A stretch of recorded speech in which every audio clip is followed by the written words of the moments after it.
So, Father Ferreira arrives secretly in Japan, has no plans or sense of what he's supposed to be doing, but finds a little village of Christians, secret Christians, and he stays with them and serves them as a priest. Stays in hiding, of course, and is eventually betrayed and arrested. Throughout the novel, we are reminded of the silence of God. The novel is called Silence. But it's a dark silence, it's a heavy silence. It's not the kind of silence we've been talking about. It's an oppressive and a cruel silence. And it drowns out the sound of silence that we've been talking about. He says, behind the depressing silence of the sea, so even the natural world is silent but depressing. Behind the depressing silence of the sea, the silence of God. The feeling that while men raise their voices in anguish, God remains with folded arms, silent.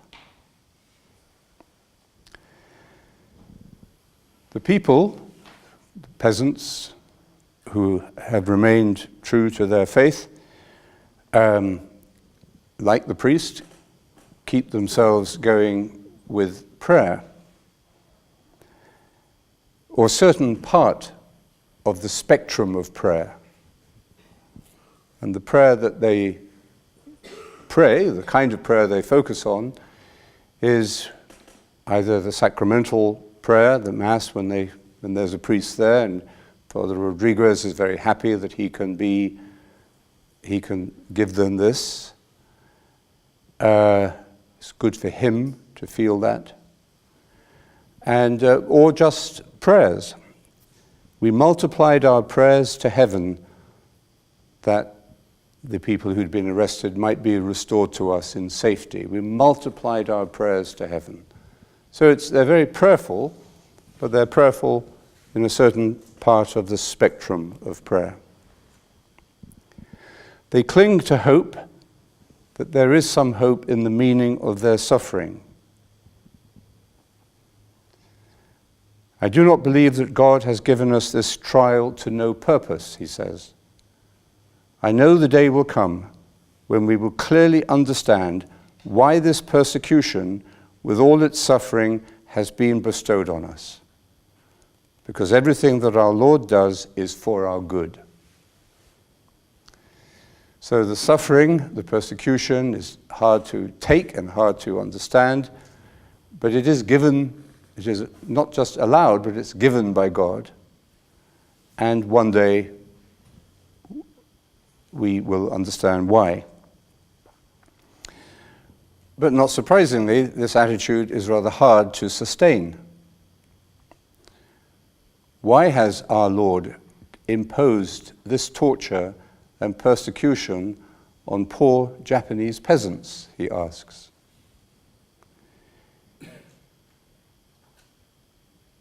And it's not the priest who asks that, it's actually the apostatized Japanese peasant who had betrayed Father Ferreira. And Endo says he was trying to express something different, something even more sickening, the silence of God. So what he was asking was how could God, for whatever reason, allow this to happen? In the face of this terrible and merciless sacrifice offered up to him, God has remained silent. So throughout the book, silence, nearly every mention of silence or being silent has this quality, the sickening, nauseating, dark, oppressive, meaningless, frightening quality about it. Now, Father Rodriguez is a brave man, but he's also vain. His ego demands that he be important to the people who revere him, not as a man, but as a priest. He has his good moments of feeling great.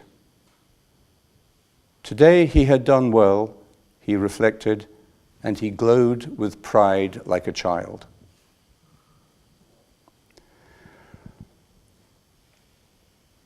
The more conscious he became of being watched by the Christians from behind, this is when he was being interrogated in a village, the more conscious he became, the peasants were behind him and he was facing his interrogator. And the more conscious he became of these people behind him, the more he went on making himself a hero. So we had this acting out we were talking about before. He was happy hearing confessions, exercising his faculties as a priest. He told them, "The Lord will not abandon you forever. The Lord will not be silent forever." And then these moments of greatness, these moments where he saw himself as a hero, these moments of success in a sense, stopped. He prayed, but the sea remained cold, and the darkness maintained its stubborn silence. So the silence becomes more and more oppressive. And then he asks himself this question: will I turn out to be a failure? So we have a very interesting, honest portrayal of Father Rodriguez as a good man, wanting to be of service, but one who is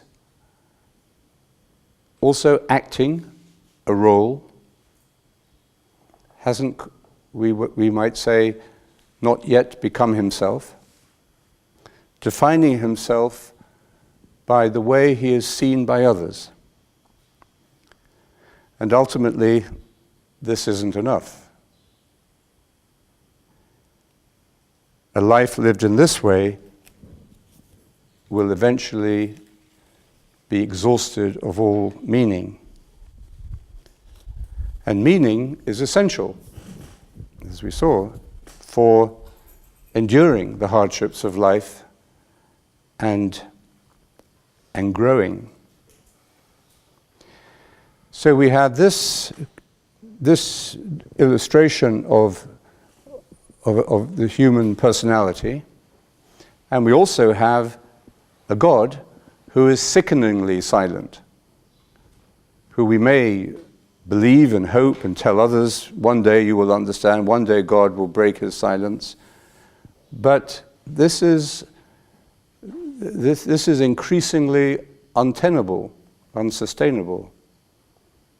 Eventually, this God has to collapse as a character, because that is what God is in this picture. God is someone who is playing a role, just as Father Rodriguez is. And maybe other characters too, but we only see it from his point of view. And God won't play this game that the human ego wants him to play. So it's this noisy play acting, this noisy ego, that drowns out all real silence. And all that is perceived is what he calls silence, but is really just a deafening noise. It's so noisy, it seems to be a dark and deadly silence. And it blocks out the sound of silence even in nature. The beauty of the world that reveals God in the smallest haiku moments.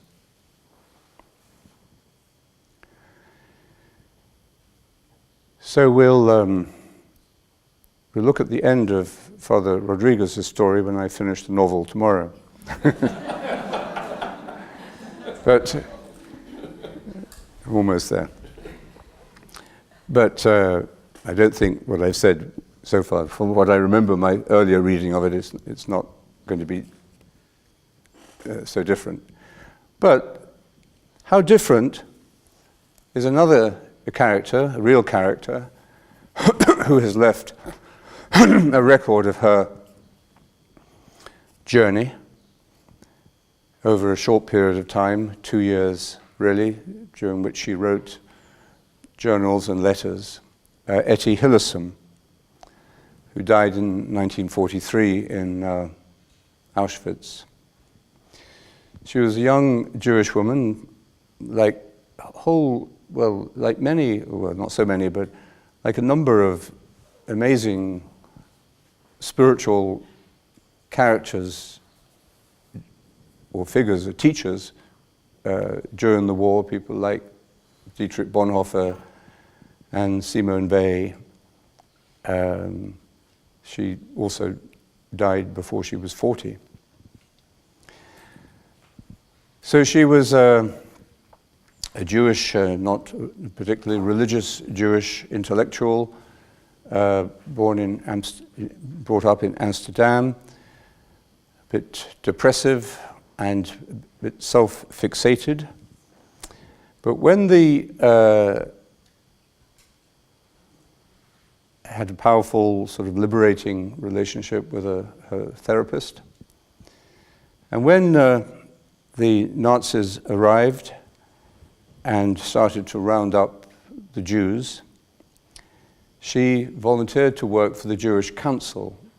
This was just an administrative body that enabled her to move freely around the city, knowing that one day she would be rounded up herself, and she could have escaped, she could have gone into hiding, but she didn't. And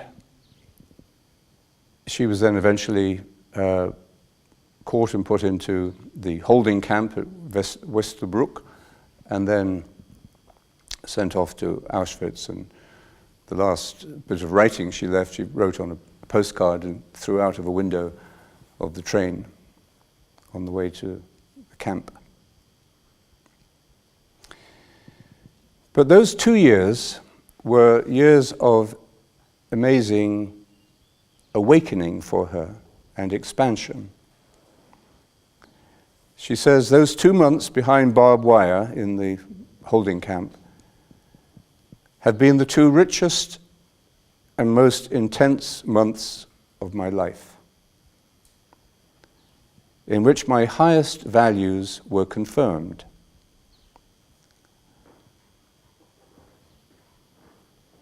I have learned to love Westerbrück.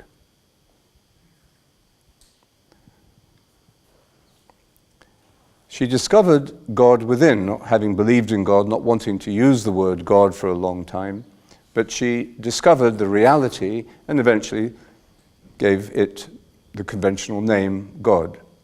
But for her, this was a personal, unique, surprising, overwhelming experience. Not a belief that she had received and was struggling with, or an image or a role she was playing or acting out. This was a discovery of the other.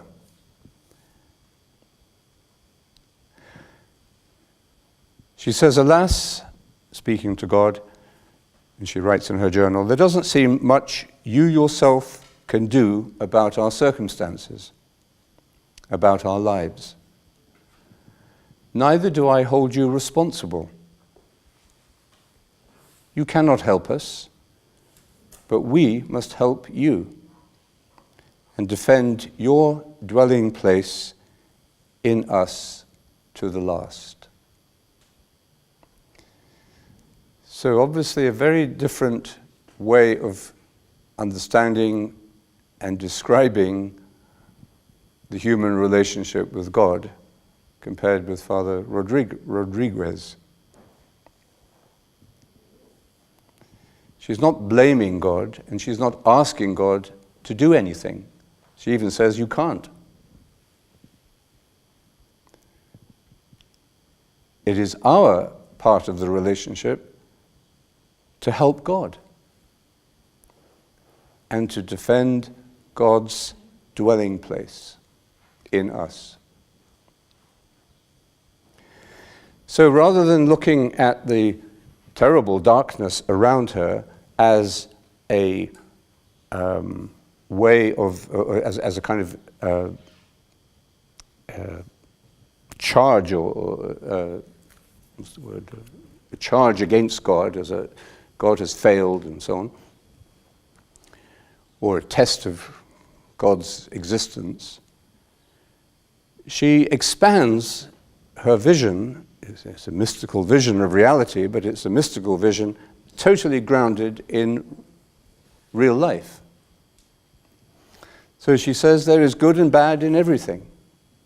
Every situation, however miserable, is complete in itself and contains the good as well as the bad. So here is this is wisdom at work. This is seeing holistically, not dividing the world into a Gnostic battle between good and bad,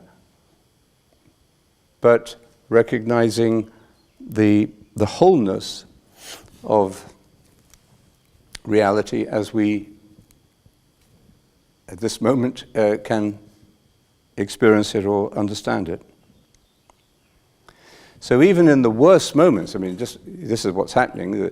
The Jews are being rounded up in Amsterdam. She's moving from the camps, going back to their families, bringing them messages, bringing them whatever food she can bring, and so on. I mean, this is pretty desperate daily life. But this is what she says: the sky is full of birds, and the purple lupins, the flowers, the purple lupins stand up so regally and peacefully. Two little old women have sat down for a chat. The sun is shining on my face, and right before my eyes, mass murder. The whole thing is simply beyond comprehension, she says. So she's totally in the reality of the moment. She hasn't conceptualized it. She hasn't turned it into an abstraction. She's not acting out a role in it. She's living the way of unknowing. She doesn't understand it. It's like Mary in the Gospel who says, yes, let it be done unto me. Okay, let God work in me, but she didn't know, she doesn't understand it. So she listens to the silence, even in the midst of mass murder.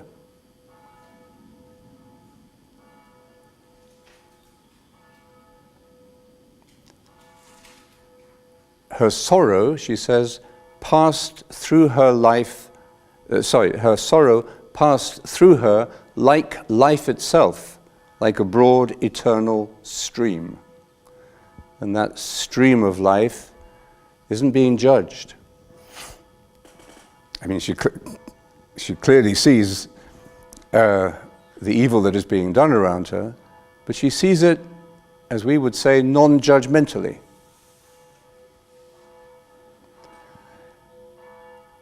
And when she goes back on one occasion to talk with some of the families who are suffering, and they're also finding some relief in their hatred of the Germans. And speaking about certain soldiers, German soldiers, and just venting their anger, their hatred. And she says to them, caring for them, not that they were doing the wrong thing, but caring for them, because she says, what good is it doing you to think and feel like that? Does it help you just to be consumed with hatred for these people? And one of them says to her, well, that sounds very Christian. And she says something like, well, maybe, something like that. So what's important, though, is there's no heroism in this. She's not trying to be great, like Father Rodriguez. She wasn't acting out a role. She says, in fact, I don't want to be anything special. I only want to be true to that in me which seeks to fulfill its promise. What a great insight into being oneself. I only want to be true to that in me which seeks to fulfill its promise. And she saw that life has many dull moments, many uncreative moments, many boring moments, and many failures, real life. And she says these must be accepted. The more quickly they are accepted, the quicker they pass. And what's important is to accept them, to accept the whole broad eternal stream of life, so that the organic process of growing, as she calls it, can continue to expand. Each of us must turn inward, she says, and destroy in himself all that he thinks he must destroy in others. So, like the gospel yesterday, take out the plank from your own eye. Each of us must turn inward, destroying in himself everything that he thinks he must destroy in others. Become simple and live simply. Not only within yourself, but also in your everyday dealings. Don't make ripples all around you. Don't try to be interesting. Keep your distance. Be honest. Fight the desire to be thought interesting by the world. I mean, this is pure desert monastic wisdom. So she has found herself in the desert and found the desert in herself in the most appalling of conditions. Very different from Father Rodriguez, but let's not judge him. Let's rather learn from Etty. How well she captures this humble spirit of the desert and listens to the silence which is everywhere and in which she knows she lives and moves and has her being. So we don't know. We're not Etty, we're not Father Rodriguez. We don't know how we would respond to persecution or to being a victim of genocidal policies. Nevertheless, we have our problems. We have to respond to injustice, to corruption, to public lies, and the drift towards tyranny or the tyranny of the mob, as well as all the other ways in which power is corrupted. So, we're not characters in a novel, we're not Etty Hillesum in 1943, but we are who we are. And we have our own challenges to face.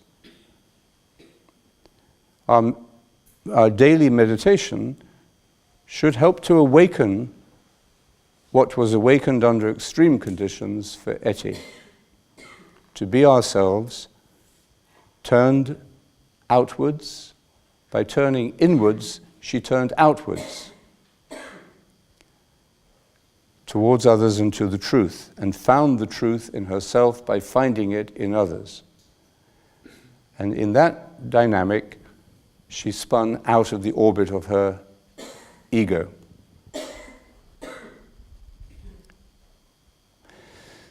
So, what kind of silence?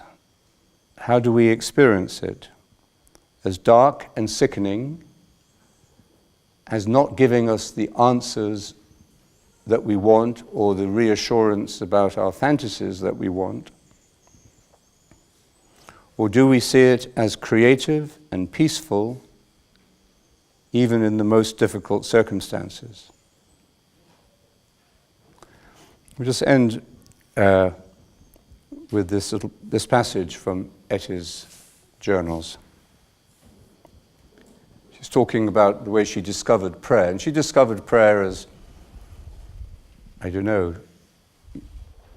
you might discover a new country or discover a new piece of music. She discovered it as something quite new and fresh. She'd never done it before, but she discovered it at the center of the spectrum of prayer that Father Rodriguez had not apparently found it. I think that I'll do it anyway. I'll turn inward for half an hour each morning before work and listen to my inner voice, lose myself. You could also call it meditation. I'm still a bit wary of that word. But anyway, why not? A quiet half hour within yourself. It's not just enough to move your arms and legs and all the other muscles about in the bathroom, exercises, I suppose, each morning. We are body and spirit. And half an hour of exercises combined with half an hour of meditation can set the tone for the whole day. But it's not so simple, that sort of quiet hour. It has to be learned. A lot of unimportant inner litter and bits and pieces have to be swept out first. Even a small head can be piled high inside with irrelevant distractions. The clutter is ever present. So let this be the aim of meditation, to turn one's innermost being into a vast, empty plain, with none of that treacherous undergrowth to impede the view, so that something of God can enter you and something of love too.